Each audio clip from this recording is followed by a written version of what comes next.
بسم الله الرحمن الرحيم. سورة أنزلناها وفرضناها وأنزلنا فيها آيات بينات لعلكم تذكرون. بسم الله الرحمن الرحيم. سورة النور. الله سبحانه وتعالى مسولينو Allah subhanahu wa ta'ala tugenda okulaba amateeka ge yagitteekako ng'atandika bw'ati: Bismillahir Rahmanir Rahim. Suratun essura eno anzalnaha twagissa mu Qur'ani muno, wa faradnaha amateeka agalimu ne tugafuula nti gateekwa buteesa okubeera nga gakola mu society yammwe ng'abasiraamu. Wa anzalna fiha ne tussa mu ssuura eno ayatin amateeka gaffe bayinatin agalikkiriya agannyonnyola ensonga n'ebeera ng'erambulukuse bulungi ng'ennyonnyose era etegeerekese, la'allakum tadhakkaruun musobole okubeera nga mwebuulirira n'amateeka ago ge tutadde mu Qur'ani. الزانية والزاني فاجلدوا كل واحد منهما 100 جلدة ولا تأخذكم بهما رأفة في دين الله إن كنتم تؤمنون بالله واليوم الآخر وليشهد عذابهما طائفة من المؤمنين. الزانية omwenzinga mukyala nga si mufumbo, wazani n'omwenzinga muvubuka si mufumbo, fajlidu mubakubenga ng'omusango gubadde gubasinze gubasse mu vvi, kulla wahidin minhuma buli omu ku babiri, 100 jaldatin kibooko 100, wala ta'khudhukum bihima ra'fatun fi dinillah tekibakwatanga ekisa eri abantu abo ababiri ne mugaana okubeera nga mubassaako ekibonerezo ekyo, in kuntum tu'minuuna billahi wal yawmil aakhiri bwe mubeeranga nga mukkiriza Allah, bwe mubeera abakkiriza Allah n'eddiini ye, bwe mubeera nga mukkiriza Allah n'olunaku lw'enkomerero, era nga mukakasa nti muli mu ddiini busiraamu temukwatirwanga ekisa eri abantu abo. waliyashhad adhabahuma kirungi babeerewo oba bateekeddwa okubeerawo ng'ekibonerezo ekyo kibaweebwa. Taifatun minal mu'minin, egguruupu ennene mu bakkiriza basobole okutwala ekyokulabirako ekyo n'okwebuulirira nakyo. الزاني لا ينكح إلا زانية أو مشركة والزانية لا ينكحها إلا زان أو مشرك وحرم ذلك على المؤمنين. الزاني omwenzi bw'abeeranga musajja, الزاني omwenzi omusajja Allah wano gw'ayogerako, la yankihu tasobola kubeera nti awasa omukyala illa okujjako zaniyatan awasa omukyala nga naye mukyakaze mutambuze mwenzi, au mushrikatan oba gwawasizza bw'ataba mwenzi abeera nga mushrika, omuntu atava ku ndagu oba omuntu abeera nga musamize, muntu eyeyunira ebintu eby'ekikanga ekyo. Wazaniyatu nabwe kityo omukyala bw'abeera nga mutambuze nga mukyakaze mwenzi, la yankihuha teri musajja asobola kubeera nti amuwasa illa okujjako zaanin awasibwa mwenzi munne, au mushrikun oba awasibwa mushriku omuntu abeera nga mubbinkivu mu bintu by'okusamira n'ebyokweraguza. Wa hurrima dhalika ala almu'minin, ekyo kyaziyizibwa eri abakkiriza okubeera nga bawasa abantu abafaananako ng'abo, oba okubeera nga bawasa omuntu yenna omukyamu nga mushriku oba mushrika, oba okubeera nga mwenzi, ekyo kyaziyizibwa eri abakkiriza okujjako ng'omuntu yamaze okwenenya olwenenya olwannamaddala. Allah subhanahu wa ta'ala wabadde ayogera ku mateeka agakwatagana n'omwenzi atali mufumbo, kubanga kyo kimanyiddwa eky'omwenzi omufumbo nti yakubwa mayinja mpaka kufa. والذين يرمون المحصنات ثم لم يأتوا ب4 شهداء فاجلدوهم 80 جلدة ولا تقبلوا لهم شهادة أبدا وأولئك هم الفاسقون. الله سبحانه وتعالى تركيزانغا غامبا والذين abantu abo yarumuna bakanyugirira almuhsanati abakyala abalabika nti bansa tebali ku bikolwa bya bwenzi olina abakanyugirira ekikolwa nti benzi thumma oluvannyuma n'amala okwogera ekintu ekyo omuntu aba akyogedde oba abantu aba bakyogedde ne bakanyugirira abakyala obwenzi lam ya'tu oluvannyuma ne babeera thumma lam ya'tu bi arba'ati shuhadaa ne babeera nga ku nsonga eyo gye balumiriza abakyala abakkiriza nga tebalina abajulizi bana abajulira ku nsonga efaanana ng'eyo nga nabo bakakasa kyekimu Allah subhanahu wa ta'ala agamba fajilduhum abantu abo abakanyugirira abakyala ab'ensa mu busiraamu mu bakube 80 jaldatan kibooko 8 olw'ekyo ekigambo kye baba bakoze mu society ekyokukanyugirira abakyala abakkiriza abakyala ab'ensa ne babakanyugirira ekikolwa eky'obwensi nga tebalina abajulizi bana abantu abo bakubwa kibooko 8 wala takbalu lahum shahadatan abada temukkirizanga obujulizi bwabwe emirembe n'ennaku okubeera nti basobola okujja ne bawa obujulizi mu kkooti y'obusiraamu wa ulaika era abantu ab'ekikanga ekyo humul fasiqunu be boonoonyi Allah subhanahu wa ta'ala amaze okubatulaga nti tebakkirizibwa okubeera nti obujulizi bwabwe buliddayo okuwulirwa mu kkooti omulundi omulala إلا الذين تابوا من بعد ذلك وأصلحوا فإن الله غفور رحيم إلا okujjako alladhina taabu ababa beenenyezza oluvannyuma lw'okubeera nti babadde boononefu nga bakanyugirira abakyala abalina ensa nga babakanyugirira oluvannyuma ne beenenya ebyo babadde bakola ne babiddako min ba'di dhalika oluvannyuma lw'ebyo ne babeera nga bamaze okwenenya eri Allah subhanahu wa ta'ala olwenenya olwannamaddala wa aslahu ne batandika okubeera nga beenyigira mu mbeera ez'okulongoosa obukkiriza bwabwe fa inna allaha ghafurun rahim ebikwatagane ne Allah ye musonyi era musaasizi kubanga okwenenya kusangulawo ebyo byonna ebyakulembera abasonyiwa era Allah subhanahu wa ta'ala alina ekisa kingi abaddiramu والذين يرمون أزواجهم ولم يكن لهم شهداء إلا أنفسهم Allah subhanahu wa ta'ala agamba walladhina abakyala abo walladhina n'abo abasajja yarumuna abakanyugirira azwajahum bakazi baabwe ng'omusajja yennyini yalumiriza mukazi we owawaka nti amukwatidde mu kikolwa eky'obwenzi Allah subhanahu wa ta'ala oyo ye amwogerako mu ngeri efaanaganako bweti eyiye ey'enjawulo walam ya'tu lahum walam yakun lahum shuhadaa Allah subhanahu wa ta'ala agamba walam yakun lahum shuhadaa'u ne babeera nga tebasobodde kuleeta bajulizi bana ku nsonga eyo gye boogera illa anfusuhum okujjako bo bennyini nga be bawa obujulizi nti basanze bakazi baabwe mu kikolwa ky'obwenzi oba embuto ze balina si mbuto zaabwe oba abaana abo be bayonsa si baana baabwe ng'omusajja alumiriza mukazi w'ekikolwa eky'obwenzi naye nga talina bajulizi bana okujjako ye kennyini yayimiriddewo okubeera nga ku mwoyo gwe yalumiriza mukyala we Allah subhanahu wa ta'ala agamba abantu abo tetubasaba bajulizi banawabula balayira ne babeera nga bawa obujulizi nga bajuliza Allah ku nsonga gye boogera nti Allah ye mujulizi ne babeera nga buli kifo kya mujulizi bateekayo okulayira buli kifo kya mujulizi bateekayo okubeera nga bawaku Allah obujulizi nti kye boogera ge mazima Allah agamba atya فشهادة أحدهم 4 شهادات بالله إنه لمن الصادقين فشهادة أحدهم obujulizi obw'omu ku bantu abo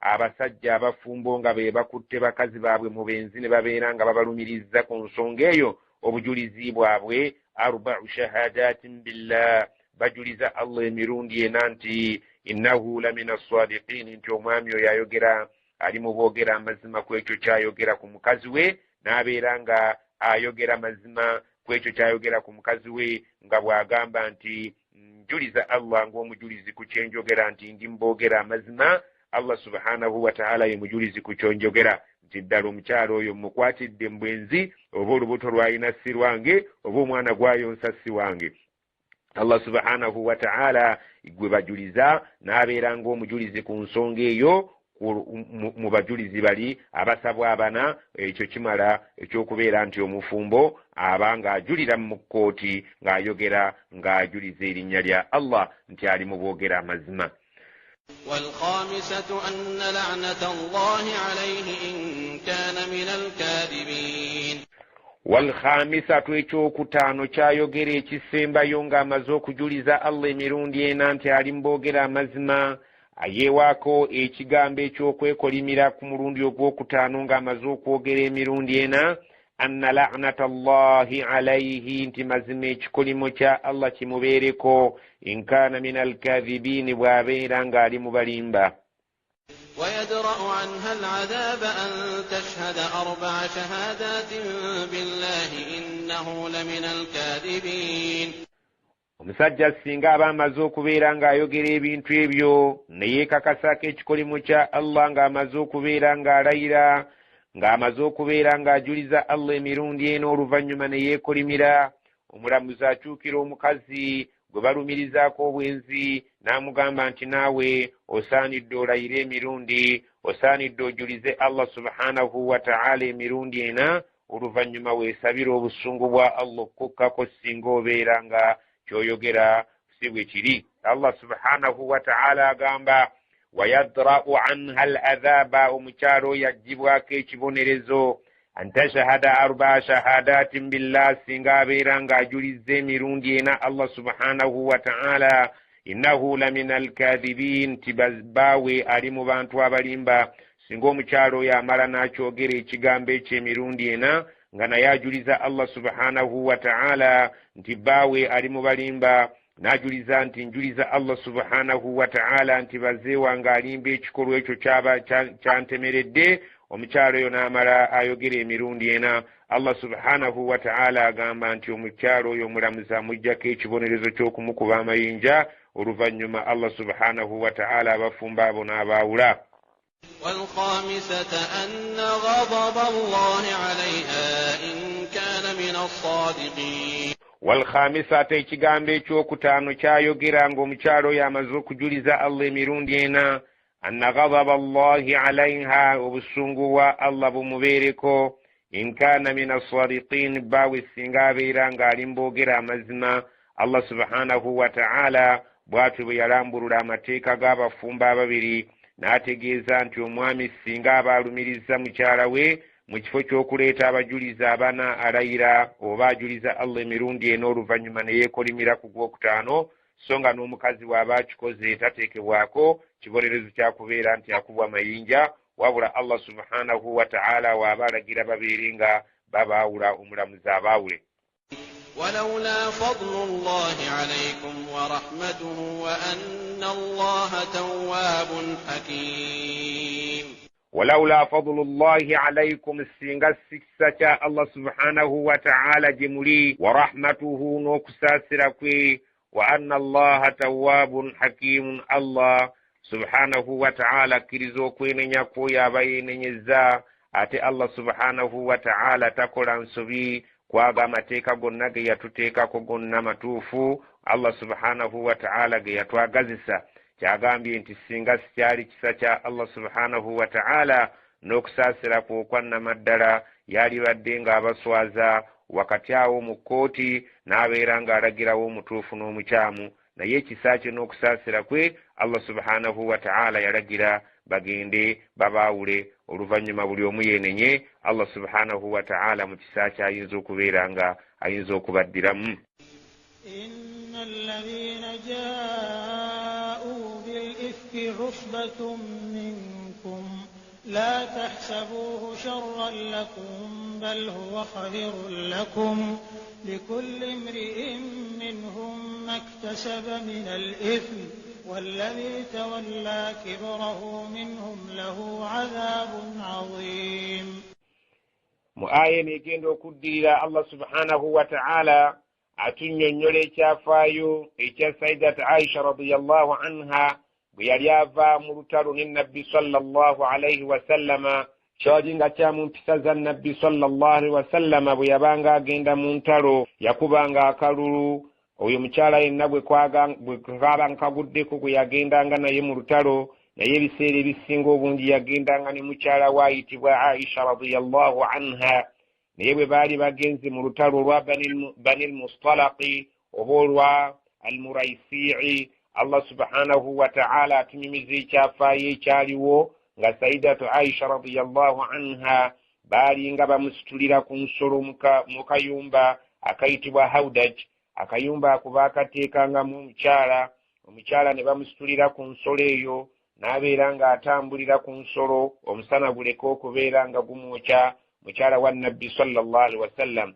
Naye olw'okuba nti Aisha yali mukyala muwewufu ng'akyali myaka mito, basahaba baasitula akayumba ako nga balowooza nti mwali, nga Aisha radiyallahu anha teyaliimu. Ensolo n'etambula nga balowooza nti Aisha mwali, yali agenze okunoonya nekilesi oba ebintu byeyeesiba mu bulago. Ebikomo bye byali byagudde gye yali agenze okweyambira, yali agenze ngazzeeyo okubinoonya. Bwe yagenda okubinoonya n'akeerewa ne bateeka akayumba ako ku nsolo nga balowooza nti mwali nga taliimu, ne batambula ne bagenda. Bwe yakomawo yasanga nga abantu bamaze okubeera nga bagumbulukuse batambudde bagenze, ye n'abeera ng'atuula mu kifo kye ng'akakasa nti bwe banaamunoonya nga bamaze okutuuka nga taliimu mu kayumba bajja kukomawo babeere nga bamunona. Naye yalinga mbeera ya Nabbi sallallahu alaihi wasallama okubeera nti ejje bwe lyamalanga okutambula ne ligenda, baalekangayo emabega abajjanga balonda ebigudde.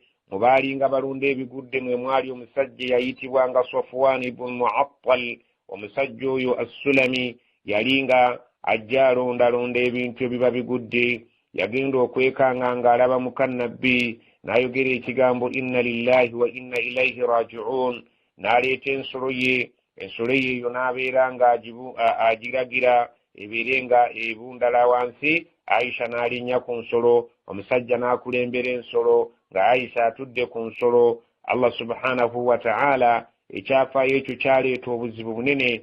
Omusajja omunnanfuusi yali ayitibwa Abdullah ibn Ubay ibn Salul. Omusajja yali yayingira mu busiraamu nga tayingiddemu nti abumatidde, wabula ayingiddemu kubugozoobanya.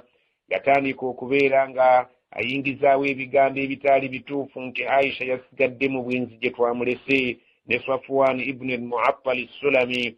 Allah subhanahu wa ta'ala n'abeera ng'anyiigira endowooza eyo yali y'okutemerera mukyala wa Nabbi obwenzi. N'abantu abalala ne bagenda nga beeyungako nga bagenda bakola ez'oluyiira mu bigambo ebyo. Mu bantu abatunyumizibwa mwe mwali Hassan ibn Thabit ne Mustah ibn Athatha ne Hamna binti Jahshi yali mulamu wa Nabbi sallallahu alaihi wasallam kuba nti Zainab binti Jahshi yali muka Nabbi, naye ng'ate Hamna binti Jahshi alabika nti yali mulamu wa Nabbi sallallahu alaihi wasallam. Abantu baatandika okugenda nga bayingira mu mboozi eyo nga bagisaasaanya paka Nabbi lwe yagitegeera, n'amaka ge era ne gagwamu obuzibu. Aisha n'agenda ew'abakadde be n'agira nga abeera eyo, embeera n'ebeera nga Allah subhanahu wa ta'ala mu umma y'obusiraamu ebigambo tebyagenda bulungi. Allah subhanahu wa ta'ala n'ayingira mu nsonga ezo n'abeera ng'atubuulira n'agamba nti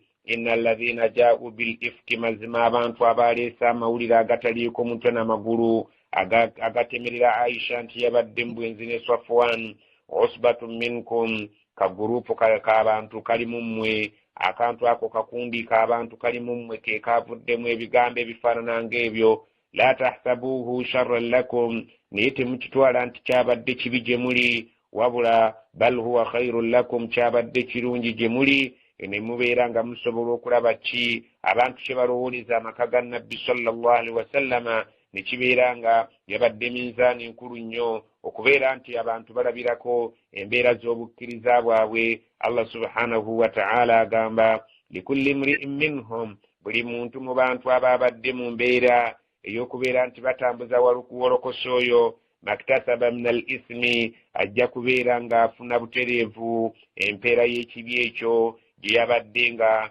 akolerera ekyamubadde ku mutima. Bwe kubeera nga kwabadde kwonoona amaka ga Nabbi, ojja kusasulwa ekyo kye wabadde ogenderedde ekyo ekibi kyakyo. Walladhi tawalla kibarahu, naye omuntu eyabadde awomya omutwe mu kubeera ng'azimbagatamya ensonga eyo ebeere ng'egenda mu maaso. Omunnanfuusi oli gwe twogedde Abdullah ibn Ubay ibn Salul, minhum, mu bantu ababadde mu kabondo kali, lahu adhabun azim, ajja kufuna ekibonerezo ng'ate ekyo kinene. لولا إذ سمعتموه ظن المؤمنون والمؤمنات بأنفسهم خيرا وقالوا هذا إفك مبين. الله سبحانه وتعالى قام ولولا كالسينغا إذ سمعتموه سينغا وانتوا أمولي ومواغولي للدينغا موابكرزا ظن المؤمنون والمؤمنات بأنفسهم خيرا balowooza bakkiriza abasajja n'abakkiriza abakyala baali baddenga balowooza ku myoyo gyabwe ebirungi ebyereere wakaalu ne batuuka n'okugamba hatha ifkun mubin kuno kutemerera kwa namaddala tetwetaaga na kubeera nti twogera ku maka g'omukulu ebintu ebifaananako ng'ebyo baali baddenga ku mitima gyabwe kubo bennyini balowooza kirungi kyereere era ne babeera nga beemansula okuyingira mu mboozi efaanaganako ng'eyo kubeera nti enyiiza omubaka ate nga kibi nnyo okunyiiza omubaka wa Allah subhanahu wa ta'ala. لولا جاءوا عليه بأربعة شهداء فإذ لم يأتوا بالشهداء فأولئك عند الله هم الكاذبون. لولا جاءوا عليه singa baleese ku kigambo ekyo kye babadde boogera singa bakireeseeko bi arba'ati shuhada abajulizi bana ne babeera nga balumiriza kubanga tukimanye ekintu ky'obwenzi okukakata kibeera n'abajulizi bana fa idh lam ya'tu bishuhada kale nga bwe balemeddwa okuleeta abajulizi abana ku bwenzi obwo bwe babadde balumiriza mukyala wa nabbi fa ulaika abantu abo nno be mulabira ddala abantu ab'ekikeesho inda allahi wa allahumul kadhibuun be balimba abannamaddala. ولولا فضل الله عليكم ورحمته في الدنيا والآخرة لمسكم فيما أفضتم فيه عذاب عظيم. ولولا فضل الله عليكم سنغت سكسكا الله سبحانه وتعالى كمwe ورحمته نكساسركwe في الدنيا والآخرة كنكن سنكرنا كلوين كمريرو singati kwali kusasira kwina kisache lamassakum yali badaba tuusako fima afastum fihi kwekyo kye mubadde muyingiddemu nga mubadde mulyo mwakibulira munenga kiddeno kidderi mwali badde mufuna adhabun azim ku nsi kuno ekibonerezo ekinene ate nga abaterekedde ekibonerezo ekyannamaddala ku lunaku lwa akhira. إذ تلقونه بألسنتكم وتقولون بأفواهكم ما ليس لكم به علم وتحسبونه هينا وهو عند الله عظيم. إذ تلقونه بألسنتكم مجكريك سراوي مبادي مجندان مجبونغي سزاكو نمزامي وتقولون بأفواهكم غموغرا نمي مواجامي ما ليس لكم به علم kuchintu chon chemutainako kumanyanaka munakidagala butufu bwacho na buchamu bwacho nga mugenda mubungeeta nacho kumimwajammwe watahsabunahu hayyinan ngamwe mukirowooza nti kyangu bwekityo kyakubala atalwali wa huwa inda Allahi azimu songiri Allah kigambo kinene nnyo. ولولا إذ سمعتموه قلتم ما يكون لنا أن نتكلم بهذا سبحانك هذا بهتان عظيم. ولولا كالسينغا إذ سمعتموه ومكسيرا مبدي مولد مولدا كونغا كوغربوا قلتم كمولي بكيرزا موالي فدم الدبوزي رغامبا ما يكون لنا تشتغواني لنا كمنا كدغلا أن نتكلم بهذا كوغرا كومبوزي فانغانا كوبويتي مكاغو مكورو سبحانك أي الله رنيارو تكزبوي هذا بهتان عظيم كتمر لكنين نيو. يعظكم الله أن تعودوا لمثله أبدا إن كنتم مؤمنين. يعظكم الله babuliri era balabula أن تعودوا لمثله أبدا تمدانغا يو كوكولي كفانانغانako n'ekyemirembe n'emirembe إن كنتم مؤمنين بمبيرانغا مولي بكيرزا. ويبين الله لكم الآيات والله عليم حكيم. ويبين الله لكم الآيات الله بنينيرا ماتيكاغي والله عليم الله ياسينغو كمانيا كوبولي nsonga yonna hakimun ate takola nsobi buli kintu akiteeka we kisaanidde.